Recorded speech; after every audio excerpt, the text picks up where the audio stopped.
everyone. So in this video, I'm gonna cover CMA Part 2, still under Lesson 1. Section 3 is about corporate responsibility for ethical behavior. So before I dive deep into the details of this topic, let me first provide you an overview about ethics. So textbook definition of an ethics, it is a set of standards for behavior that helps us decide how we ought to act in a range of situations. So in layman's terms, actually, ethics is about how we decide in our everyday lives about right and wrong. So we can say that ethics is all about making choices and about providing reasons why we make certain choices in our everyday lives.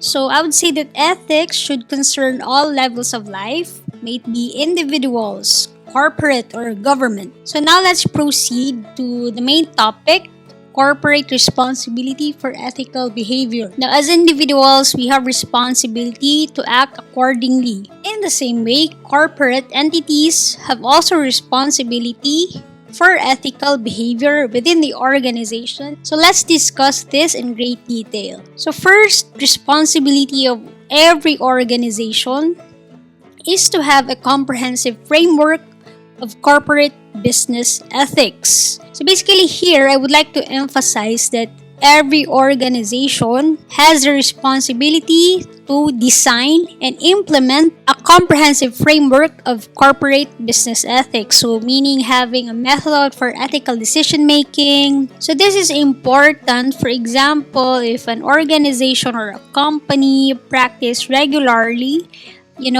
considering ethics in its decision making, this method becomes so familiar that it is automatically considered without consulting specific steps. So for example, right, in decision making, especially the executives, if a company has a strong corporate business ethics, it seems like it's already innate. For example, among the executives or employees, that they act accordingly to their moral intuition when acting in certain situations. So for example, when everyone in the organization or corporate entity, including the executives and employees, are already used to making ethical judgment, then it already becomes a habit. It's like playing a piano and they can sit and play well without even thinking. Hence the importance of having a comprehensive framework of corporate business ethics that is properly designed and implemented and well distributed to its employees. So second responsibility of every organization or company is to have a code of conduct.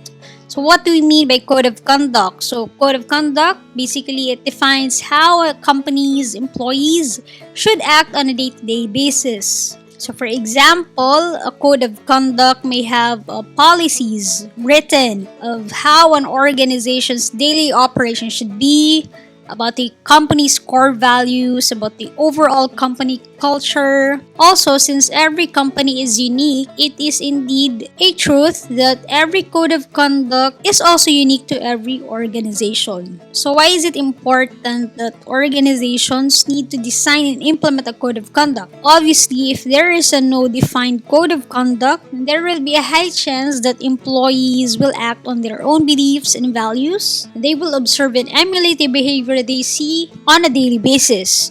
For example, if a company does not have a well-defined code of conduct, then employees are free to do the things that they think are right. Hence, it's really important that every organization has this code of conduct to help drive the individual behavior of employees in a manner that is consistent with the defined expectations of the company.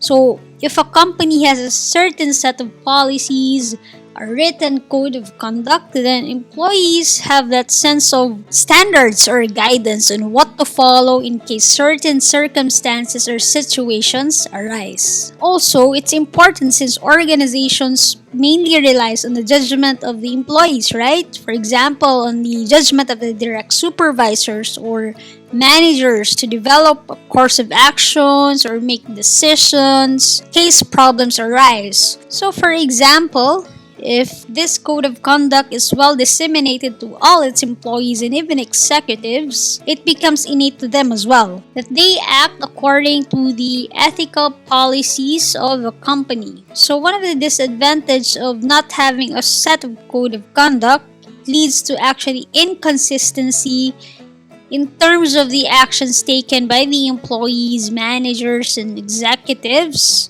in case worst case scenarios arise, and sometimes, unfortunately, it leads to unethical or fraudulent behavior. Third important thing is the organization's culture. So, when we say organizational culture, it is the collection of values, expectations, and practices that guide and inform the actions of all team members. So, when we say organization's culture, think of it like it's a collection of traits, right? It's a collection of traits that make up a company. So, for example, if a company has a great culture, of course, a company would exemplify, positive traits, and as a result, it will lead to improved performance of the employees. It brings out good qualities within the employees. It helps them push to become productive. It makes them motivated and inspired, and also to act in accordance with the goals of the company. So basically, organizational culture affects all aspects of a business. For example, punctuality, etc. So when a workplace culture aligns with the employees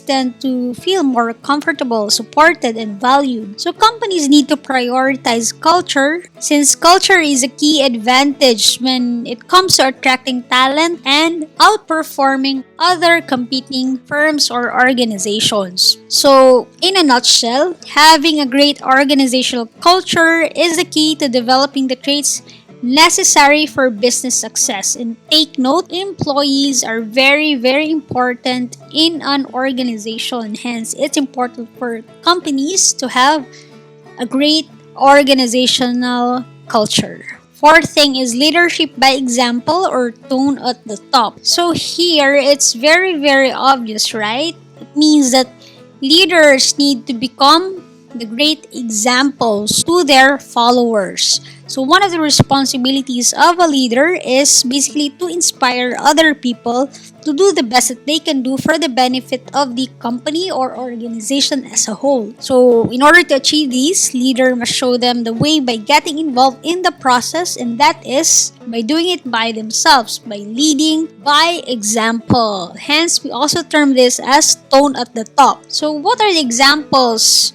on how to lead by example? So for instance, it's as simple as listening to the team, right? So a good leader should understand that they do not know everything and that they can learn something new even from the most junior employee. So another example, a leader is not a know-it-all, right? Most organizations hire people, staff, based on their expertise and experience in specific fields. So a leader having that attitude that he doesn't know everything, a leader should learn to interact and listen to all its employees, to all their points of views, so that everyone has a voice in the organization, and it's better to have more minds than having just one mind, right? Another example is respecting the chain of command. So for instance, an organization can implement an organizational structure so that each person in a company knows who to report to because there are challenges or problems in a particular department. Another example also is a leader who knows how to value its people. So for example, it's as simple as appreciating the contribution of other people in an organization. These really help strengthen the relationship between leaders and its followers. So in a nutshell, the leader should exhibit good communication, listening skills, people skills, management skills, so that no employees will feel inferior to other persons within the organization. So it's important for leaders to really set the tone at the top. So for example, if employees does not feel the vibe or the tone at the top, of course it might affect their performance, which in result would affect the business as. Fifth is whistleblowing framework. So what do we mean by whistleblowing framework? So first, let me define a whistleblower. So a whistleblower is a person who exposes wrongdoings in a company or organization. So, for example, these wrongdoings may include illegal, dishonest, dangerous, or fraudulent practices. A whistleblower can be internal to an organization. For example, employees who happen to know some stuff, some sneaky stuff within an organization, that employee can actually report all those wrongdoings, right? A whistleblower can also be external to the organization. For example, when a whistleblower exposes an entity's illegal practices to the media, right? To the police or directly to the government. So, don't get me wrong, whistleblowing is not really that grand. It's not always related to a serious crime. Sometimes it's as simple as an employee could be disclosing the behavior of another employee who is exercising minor theft, or for example, using sick leaves inappropriately, or taking advantage of company resources.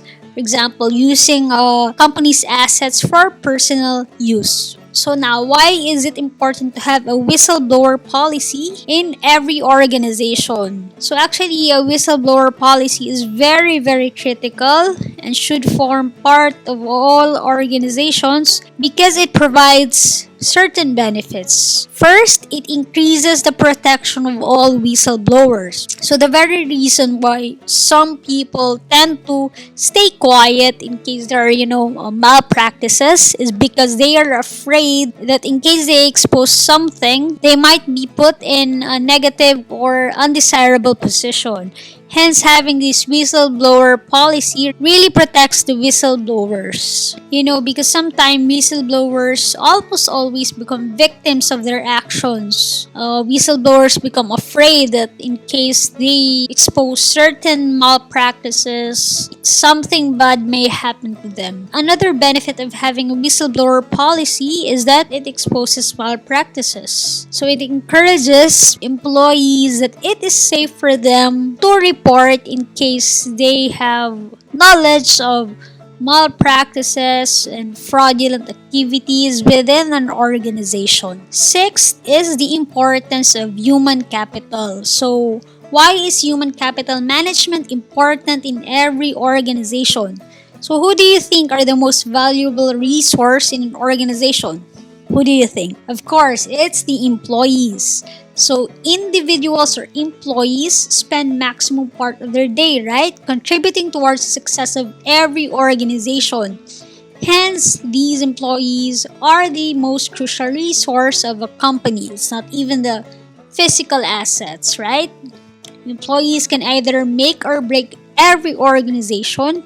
Hence, truly making employees the organization's greatest asset. So since employees are very important in every company, it's really important that companies design and implement human capital management or human capital policies, which is essential for hiring, managing, training, and retaining talented and high-performing employees. Also, stress the importance of human capital plays an important role in the recruitment process. So it helps ensure that human resource professionals really hire individuals who really deserve to be part of the organization. So in a nutshell, human capital management is very important for the following reason. First, hiring the right talent. Second, training employees in order to constantly upgrade their skills and for the betterment of the company. Third, retaining employees.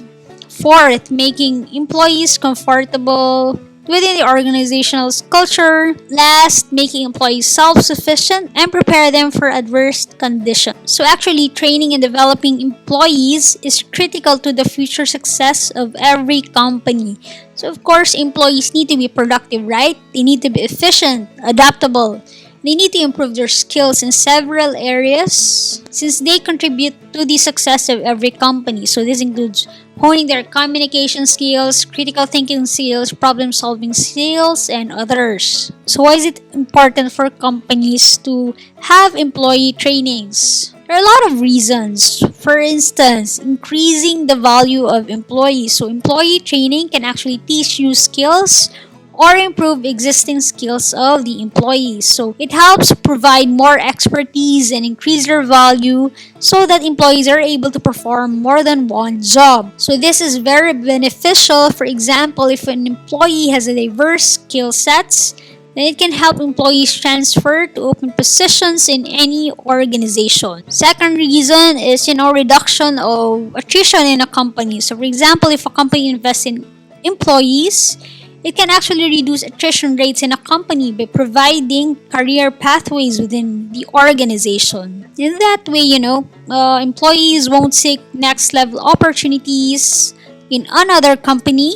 So in that way, employees won't seek next level opportunities in another company. And I think this is the most important reason why employee training is very important, because it enhances the employee's efficiency. So training can really increase productivity and efficiency of its employees. It can also provide greater consistency, for example, in making, meeting organizational goals and project outcomes easier for the employees. Eighth, ethical versus merely legal behavior. So it's important that we know the difference or the relationship between these two, because sometimes they can conflict with one another. So there are instances when the law conflicts with the personal values or moral system of a person. So first, let's define these two. Ethics, when we say ethics, it aims to answer the basic question, right? What should I do in certain scenarios or in certain cases? Basically, ethics, it's a process of reflection when people make decisions, right? So it is shaped by, people's values, principles, and purpose, rather than, unthinking habits, social conventions, and self-interest. On the other hand, law is very, very different. So when we say law, it's sometimes in a strict sense. There may be times, for example, when obeying the law would require us to act against our ethics or morality. So for example, a doctor might be obligated to perform, certain procedure they believe is unethical. So for instance, a public servant, may believe that it's their duty to leak classified information to the press, even though legally it's not right. So ninth is monitoring. So there are actually several methods for monitoring ethical compliance in an organization. So one way to do this is through surveys. So for example, surveys can be created using the organization's code of ethics, through asking employees to rate how well the organization has performed in certain contents of its code of conduct. Another example as well is having performance reviews, development systems, and so on. A company may also implement key performance indicators. So, for example, of KPIs, for example, in sales department, the level of sales for the month as compared to previous months, and so on. So that ends these lessons. I hope this has been helpful to you. Comment below if you have questions or clarifications. My name is Jean. Thank you for watching. If you like this video, hit like, share, and subscribe. Till next time.